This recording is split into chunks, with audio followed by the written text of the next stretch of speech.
God has godly men. Rahab saw these godly men.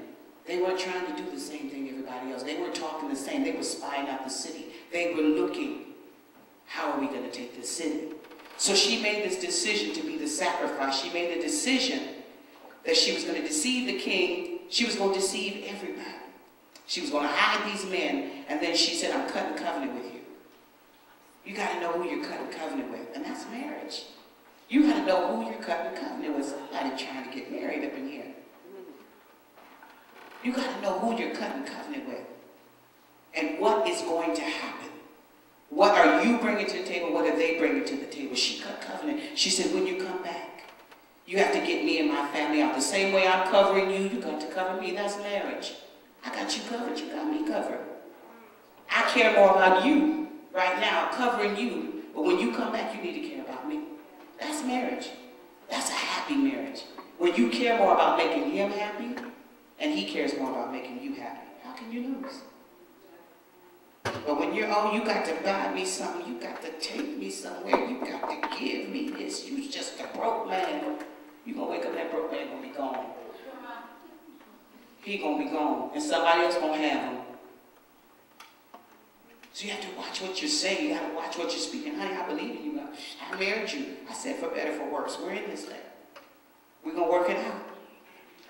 She makes the decision to be the sacrifice.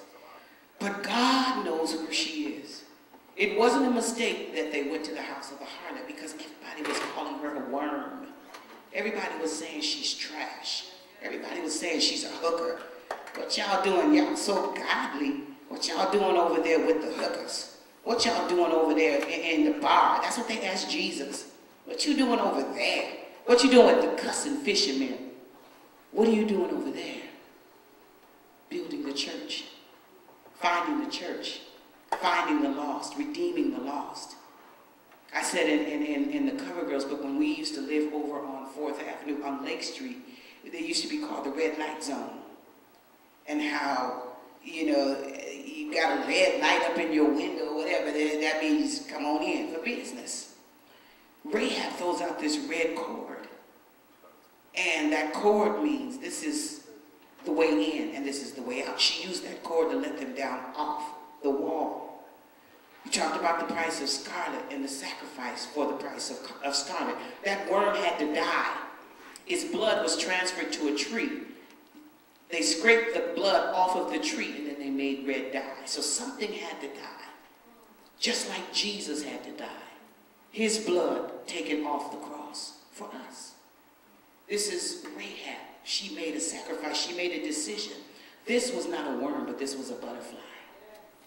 And not only was she a butterfly, she was a monarch butterfly. I was studying the monarch butterfly and I got really excited because I found out that they migrate to Minnesota. Don't they? I said, oh, we got some butterflies up in Minnesota. Some monarchs. The remnant. Sister Evelyn was saying that earlier. It's a remnant. It's not the masses. It's a remnant that God is raising up. It's the hungry ones. It's the ones that get up on a Saturday and press their way to come and see what the Lord is saying.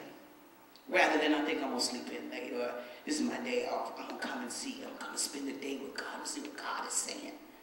I want him more than I want anything else. What's the Lord saying? She made this sacrifice. Turns out she's this butterfly.